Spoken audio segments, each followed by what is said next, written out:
Hello student, 8th standard Hindi, class 8 Hindi सुलभ Bharti, chapter 4 गांव शहर, संपूर्ण स्वाध्याय और क्वेश्चन आंसर। सूचना के अनुसार कृतियां करो, तुलना करो गांव और शहर, तुलना करो गांव और शहर। आंसर आंसर गांव गांव की आबादी कम होती जा रही है, शहर की आबादी बढ़ रही है। गांव में पीपल के पत्ते झड़ने लगे, शहर लोगों से ठसाठस भरने लगा। तीसरा नंबर, गांव खालीपन के कारण टुकुर टुकुर ताकता है, शहर बेहाल होकर दीदा फाड़े ताकता है। कंप्लीट उत्तर फर्स्ट क्वेश्चन का आंसर। उचित जोड़ियां मिलाइए, उचित जोड़ियां मिलाओ। शहर गांव, पीपल गांव। ओके, चलिए आंसर फर्स्ट में शहर, सेकेंड में गांव। पूर्ण कृति पूर्ण करो, गांव का देखना शहर का देखना। आंसर टुकुर टुकुर और दीदा फाड़ कर देखना, दीदा फाड़ कर देखना। ओके, अब नंबर 4, एक शब्द में उत्तर लिखो। लंगड़ा कर चलने वाली उत्तर, एक शब्द में उत्तर लिखो। लंगड़ा कर चलने वाली गैया, गैया। पत्ते झड़ा हुआ वृक्ष, पीपल, पीपल। नंबर 3, बदले से लगते हैं सूर, सूर। जहां तिल रखने की जगह नहीं है, शहर, जहां तिल रखने की जगह शहर। Complete answer. भाषा बिंदु, पाठ्य पुस्तक के पाठों से विलोम और समानार्थी शब्द ढूंढकर उनकी सूची बनाइए और उनका अलग अलग वाक्यों में प्रयोग कीजिए, वाक्यों में प्रयोग कीजिए। ओ, समानार्थी शब्द,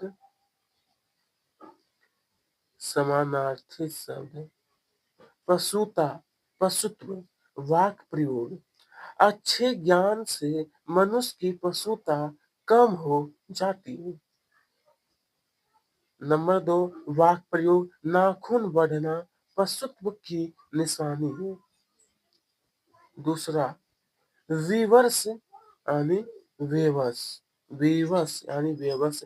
वाक्य प्रयोग, प्रकृति के कोप के समक्ष सब विवश हो जाते हैं, सब विवश। दूसरा, वाक्य प्रयोग, लगातार बारिश के कारण पूरा शहर बेबस नजर आ रहा है, बेबस नजर। क्रोध, गुस्सा। वाक्य प्रयोग, क्रोध स्वास्थ्य के लिए अच्छा नहीं होता। वाक्य प्रयोग, बात बात पर गुस्सा, गुस्सा करना अच्छी आदत नहीं है। ओके, जवान, युवा। वाक्य प्रयोग, राम जैसा जवान पूरे शहर में न था। वाक्य प्रयोग फिर, युवा अवस्था में जोश अपनी चरम सीमा पर होता है। सुंदर, खूबसूरत। वाक्य प्रयोग, बगीचे में फूलों पर सुंदर तितलियां भंडरा रही है। वाक्य प्रयोग, पूर्णिमा के चांद की रोशनी में ताजमहल बहुत खूबसूरत खूबसूरत दिखता है, दिखता है। ओके, विलोम शब्द। अब आगे विलोम शब्द है।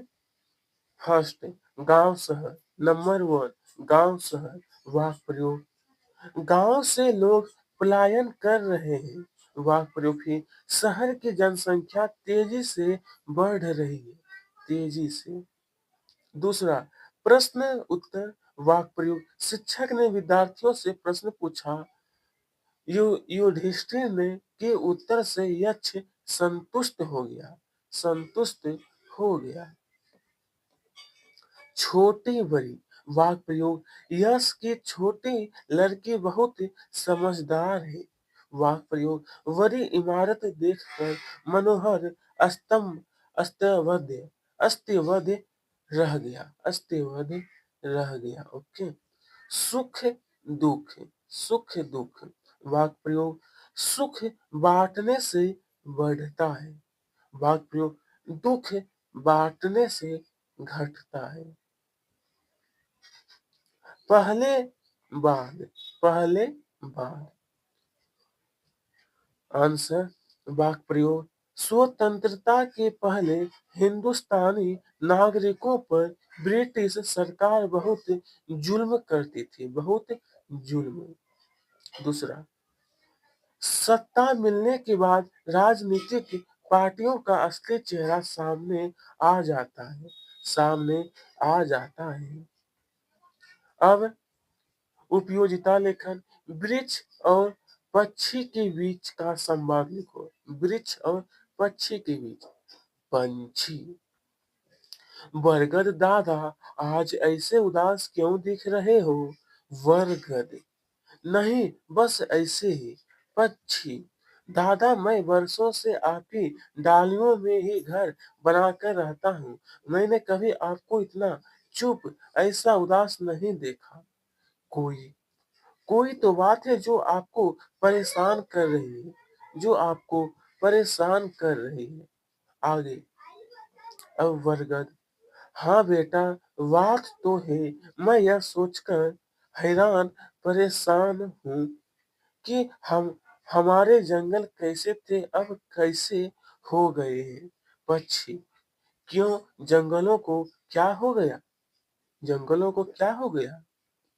तो बरगद फिर कहती है तुमने ध्यान नहीं दिया। तुम्हारे आसपास के वृक्ष कम होते जा रहे हैं।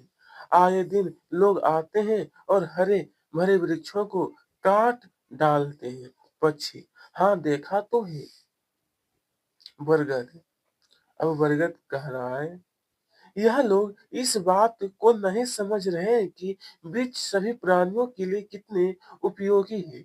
वृक्ष अनेक प्रकार के पदार्थ को देते ही हैं, पर सबसे महत्वपूर्ण है कि वातावरण के जहरीले वायु को लेकर उसे शुद्ध कर देते हैं। उसे शुद्ध कर देते हैं। फिर पक्षी कहते हैं मनुष्य तो सबसे बुद्धिमान प्राणी माना जाता है, फिर वह ऐसा क्यों कर रहे हैं? फिर वह ऐसा तो फिर बरगद कहता है बुद्धिमान तो है पर वह केवल वर्तमान के बारे में सोचता है। भविष्य या आने वाली पीढ़ी के बारे में नहीं सोचता। मैं यही सोचकर चिंतित हूँ कि आने वाला समय में इस हरी भरी धरती का क्या होगा।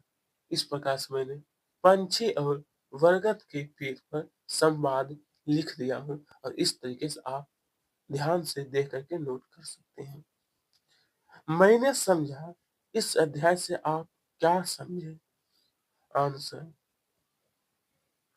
शहरों में बढ़ती भीड़ के कारण लोगों को मूलभूत सुविधाएं नहीं मिल पा रही। शहर की व्यवस्था डगमगा गई है। दूसरी ओर गांवों का शहरीकरण होने लगा है जिससे गांव अपनी पहचान खोने लगे हैं। खेती छोड़कर लोग अब शहरों में नौकरी धंधे करने लगे हैं। इसका प्रतिकूल प्रभाव खेती पर पड़ रहा है। खेती पर पड़ रहा है। ओके। अब स्वयं अध्ययन। स्वयं अध्ययन ये जो आपका प्रश्न इसे खुद करना, इसे लिखने की आवश्यकता नहीं है। ठीक है। तो इसी के साथ आज का हमारा जो अध्याय है, जो चैप्टर था एंड होता है।